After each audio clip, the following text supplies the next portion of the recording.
Ordre du Mali. En ce jour de mémoire et de devoir, je rends grâce à Allah, le Tout-Puissant, de nous offrir la chance, pour la 65e fois, de célébrer la marche souveraine de notre nation.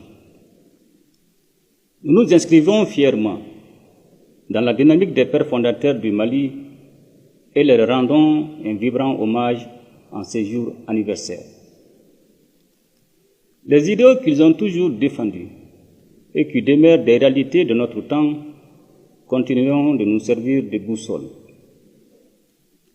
Au président Modibo Keïta et à ses compagnons de lutte, la nation malienne exprime sa reconnaissance pour l'éveil des consciences. Mes chers compatriotes, en plaçant les forces armées et de sécurité au cœur de l'action gouvernementale, notre ambition commune est de disposer d'une armée autonome, capable d'assurer la défense souveraine du territoire national, de protéger les intérêts fondamentaux du Mali, de contribuer à la sécurité et à la stabilité régionale et internationale. Les récentes attaques lâches des groupes armés terroristes contre les civils innocents traduisent largement leur désarroi face à l'intensification de la pression des forces armées et de sécurité sur le terrain. J'invite les populations à ne pas céder à la désinformation de ces groupes sans foi ni loi. Nous devons plus que jamais rester unis et solidaires face à l'illusion des imposteurs et de leurs sponsors étatiques. C'est uni dans l'action que nous réaliserons notre souveraineté.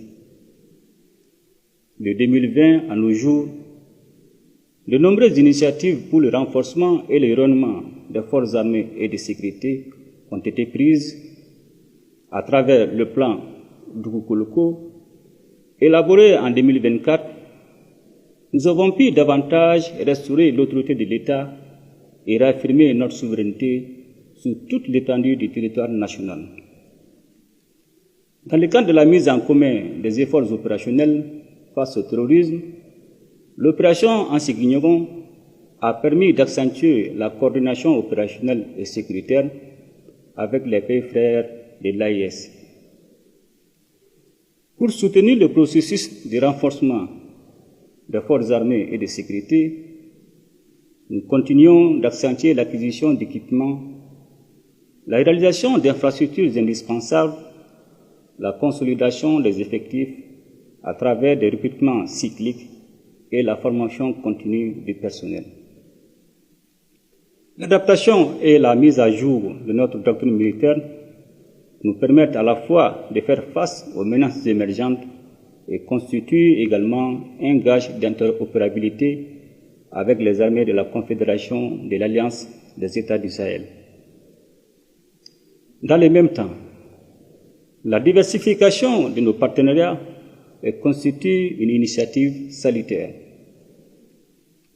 Mes chers compatriotes, au moment où nous célébrons le 65e anniversaire de l'accession de notre pays à la souveraineté internationale, je tiens à saluer les efforts constants de notre outil diplomatique pour faire respecter par un nombre croissant de partenaires les principes constitutionnels qui guident l'action publique et la politique extérieure du Mali. Nous inscrivons notre action dans le cadre de la préservation du bon voisinage, tout en exigeant en retour le respect de notre souveraineté. Par ce positionnement, nous prenons en notre compte les ruptures géopolitiques qui caractérisent le monde actuel. Mes chers compatriotes, depuis 2020, notre économie fait preuve d'une grande capacité d'adaptation et de résilience malgré les contraintes sécuritaires et géopolitiques. À ce titre, le Mali a poursuivi ses efforts dans le sens d'une gestion efficiente des finances publiques et de la préservation d'une trajectoire de croissance positive de l'ordre de 6% en 2025, contre un déficit budgétaire de moins de 2,7% attendue. Avec la mise en place de la plateforme Trésor Pays à la faveur de la digitalisation, les recettes publiques issues des services digitalisés ont connu une augmentation significative. Mes chers compatriotes, je ne saurais passer sous silence la question énergétique qui a longtemps alimenté les débats publics. Grâce à la participation patriotique du peuple malien au fonds de soutien aux infrastructures de base, la fourniture d'électricité s'est améliorée. Les centrales solaires de Safo, Sanankoroba et Tchakadougou avancent de manière satisfaisante et la création de l'Agence nationale des énergies renouvelables constitue une réforme majeure pour relever le défi du mix énergétique. Mes chers compatriotes, l'exploitation des ressources minérales de notre pays a connu une profonde mutation ces dernières années. En effet, le nouveau code minier, avec toutes les innovations qu'il apporte dans la gestion des ressources minérales, a commencé à produire ses effets à la suite du basculement des sociétés minières existantes et l'entrée progressive dans son champ d'application de toutes les autres sociétés à l'occasion du renouvellement éventuel de leurs titres. L'une des avancées majeures réside dans le lancement des travaux de la future raffinerie d'or du Mali en partenariat avec la Russie. Dans le cadre de la stratégie nationale pour l'émergence et le développement durable 2024-2033, les réformes se poursuivent pour améliorer le climat des affaires et accélérer la digitalisation. Mes chers compatriotes, dans le cadre de la modernisation de notre administration, je me réjouis de constater les efforts importants engagés pour la mise en place du système intégré de gestion des ressources humaines de la fonction publique de l'État et des collectivités territoriales. Mes chers compatriotes, ce 65e anniversaire de notre indépendance coïncide comme par un signe des temps avec l'adoption de la Charte pour la paix et la réconciliation nationale, un document de référence qui fixe désormais le cap pour la résolution durable des conflits dans notre pays. Elle vise par le dialogue à consolider l'indépendance et la souveraineté nationale, à stabiliser les pays, à favoriser le retour de la paix et à créer les conditions indispensables pour la relance économique et la bonne gouvernance. C'est le lieu de saluer les efforts inlassables des femmes et des hommes qui œuvrent au quotidien pour la pacification de notre pays. Aussi, la détermination du gouvernement a permis des réalisations majeures dans le cadre de la consolidation de la paix et de la cohésion sociale, sans lesquelles tout processus de développement serait voué à l'échec. Mes chers compatriotes, notre justice a connu de profonds changements ces dernières années, favorisant un accès facile des citoyens à la justice, ainsi qu'une meilleure administration de celle-ci pour répondre aux attentes pressantes des populations. S'agissant des réformes courageuses engagées, je salue les innovations majeures qui ont permis d'améliorer les conditions de poursuite des infractions liées à la corruption et à la délinquance économique et financière.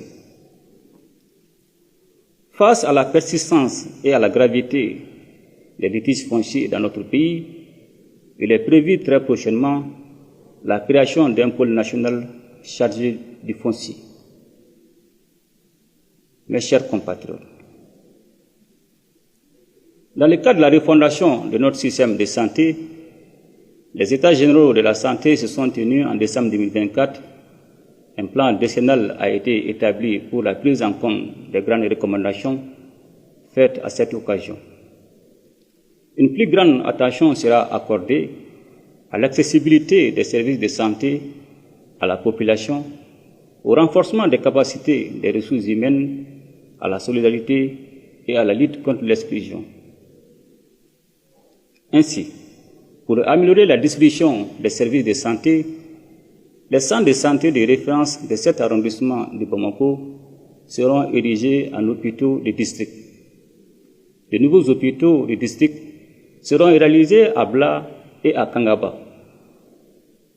Ces nouveaux hôpitaux de district verront le jour dans les régions de San, Kouchala, Bukuni, Djoila, Nyoro, Bajangara et Koulikoro. À ces infrastructures s'ajoutent d'autres hôpitaux régionaux pour renforcer notre dispositif sanitaire. Mes chers compatriotes, la jeunesse et la promotion de la femme et de la famille sont à l'avant-garde des réformes en cours. Qu'il s'agisse de l'éducation aux valeurs et à la citoyenneté, de l'employabilité ou même de la lutte contre le phénomène de la drogue, le gouvernement ne ménage aucun effort pour créer les conditions d'une participation effective de notre jeunesse et assurer la promotion de la femme et de la famille dans le processus de refondation et de développement. De nombreux centres de formation professionnelle sont en construction à travers le pays et d'autres sont déjà réhabilités, aménagés et équipés. Ces structures modernes, dotées de systèmes autonomes d'énergie, serviront de point d'appui à la jeunesse malienne pour mieux envisager l'avenir. Mes chers compatriotes, au titre de l'enseignement supérieur et de la recherche scientifique, je salue les efforts du gouvernement pour l'amélioration de la gouvernance dans ces secteurs, orientés vers le rétablissement de la normalité calendaire des universités. La pacification de l'espace universitaire, autrefois émaillé par des incidents, est une tendance à préserver. La création des universités dans les régions constitue un projet ambitieux pour continuer à développer les services publics de l'enseignement supérieur afin de répondre aux défis actuels et futurs de notre nation. D'autres universités comme celle de Bajangara, Kayi, Gao et Tombouctou sont en cours d'opérationnalisation. Le Centre d'intelligence artificielle et de robotique CIAR Mali, dont les travaux de construction se poursuivent, a déjà inscrit ses premiers apprenants.